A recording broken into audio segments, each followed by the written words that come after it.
washed. Now, on to the cooking. So the first thing we want to add is 6 cups of fresh blueberries. I've already added 4 cups to my bowl. Then I'm going to add 2 more cups, but before I actually add them, I'm just going to wash them real quick because we don't know who's touched these things. Okay, let's add them in. So now we have 6 cups of blueberries. The next thing you want to add with these blueberries, it's okay if they're a little wet, that's actually a little good because it's going to help like mix all of our other ingredients. Next you're going to add 2/3 a cup of granulated sugar. So we mix that baby in. Then you're going to take a whisk. You're going to mix your ingredients together.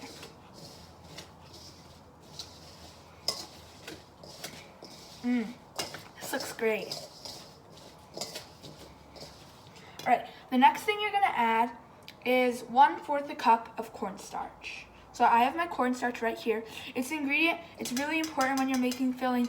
Helps make sure everything comes together the best way it can. All right, so I added my cornstarch. Now I'm just going to whisk it in with our blueberry mixture. All right. All right. The next thing we are going to add is 1/4 teaspoon of ground cinnamon. Well, if you guys haven't made this before, you might think like cinnamon is a little weird thing to add, but just adds a little extra flavor. And who doesn't love a little extra flavor?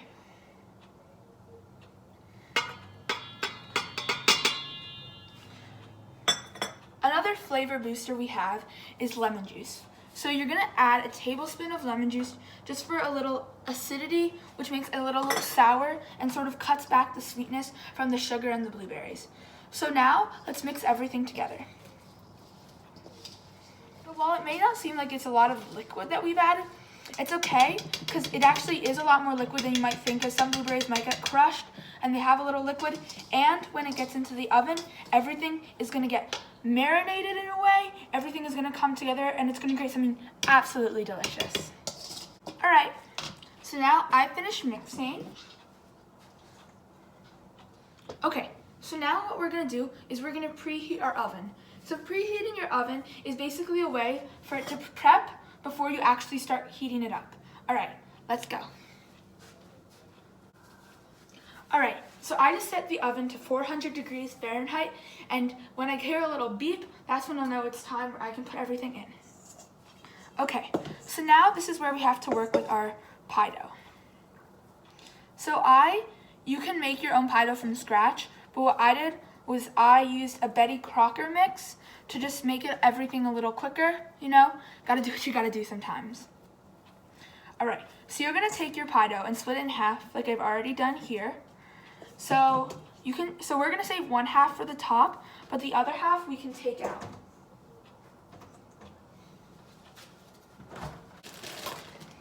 So what I'm doing right now is I'm taking a little flour, and I'm gonna sprinkle it onto my cooking surface.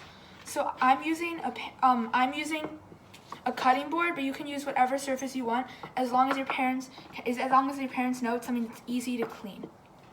So we're gonna spread it out. Let me show you so like that.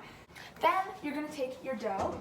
Remember, take half of it because you do want to save half for later, and you're gonna put it down. So the flour helps make sure everything is a lot less sticky from when we put it, for when we roll it out. So now what you can do is you can take a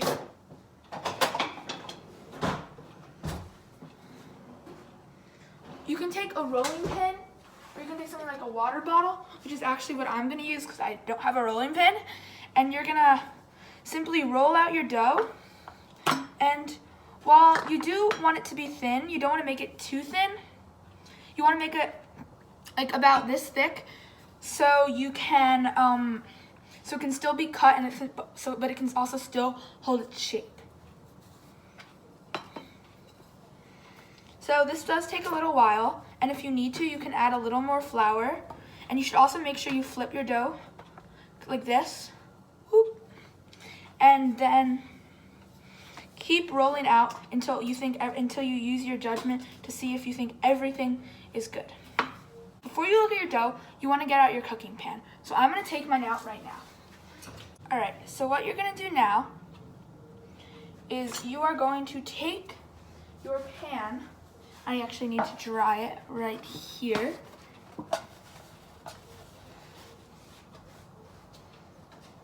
And you are first, before you put anything in it, you want to make sure that it is buttered, just a way to make sure it doesn't stick when it comes out.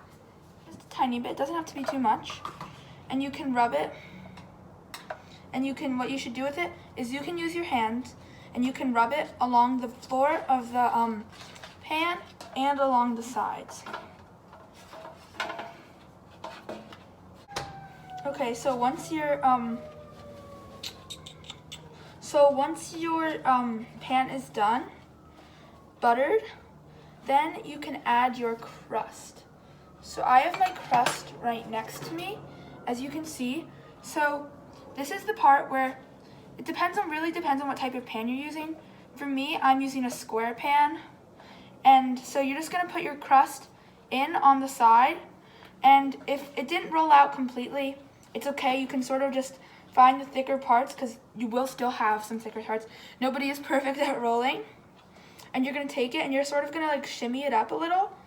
And this is just like a final way to make sure everything is smoothed out. And yeah, so you're just gonna do that for a few minutes. I did have to redo my tart, the dough, but it worked out fine. I just had to re-roll it just to make sure it was flat enough to go into the pan. Okay, so now what I'm going to do is I'm going to take my filling, you can see right here, and while it's being left out, it actually does, the liquid sort of separates, and you can sort of mix it back in, but what you really want to do is you want to make sure you actually are getting the contents when you put it in. So I'm just going to apply the filling into my tart, like so.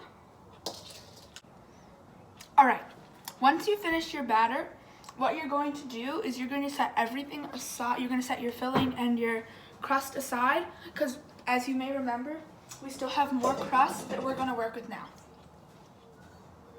All right, so with the other crust, you're going to want to roll it out as you did the original piece of crust. However, depending on how advanced you want to make what you're doing, what you do is called a lattice, which is where the pieces sort of like intersect. All right, so yeah, you're gonna take your dough and you're gonna roll it out with your rolling pin, water bottle, whatever, as we established before. So now what you're going to want to do is you're going to want to take a knife and you're going to want to cut. First you want to trim the edges of your square so that it is like so instead of having like little bumpy edges, it is going to be more even. Okay, so you can see my dough. And what you're going to want to do is you're going to want to make thin strips on your dough. Okay, let's do that. So once you finish a strip, you just want to separate it to make sure that it's still intact and it doesn't get reattached too soon. Okay. Once your strips are done, you're going to want to take back now what we're going to do is you're going to take one of your strands and you're going to put it on the edge of the pie. So you're going to line them up. I'd say do about 4 on one thing, if that makes sense, and then I'll show you what to do from there. All right, so from there, what you're going to do is you're going to take one strip. So what you're going to do is you're going to take one strip and you're going to put it like here. So you're going to put it under one strand, then you're going to put that one over. Then you're going to leave it over the next strand, and then you're going to put it under the strand after that. Then that's created one part of your lattice. Then you're going to do the same thing with the next piece, but if the last strand went over the crossing one, this one has to go under it. All right, so once your pie is done, it should look something like this. So as you can see, things are crossed, but they're not just crossed, they're interwoven. All right, so now, as you know with pies, they always have this gorgeous golden brown color, and to get that you need an egg wash. So you take an egg and crack it into a bowl, like so, and you add a little bit of milk. So just add a splash, doesn't need to be too much. And then you're gonna take a fork or a whisk, whichever you prefer, and you're just gonna mix it together.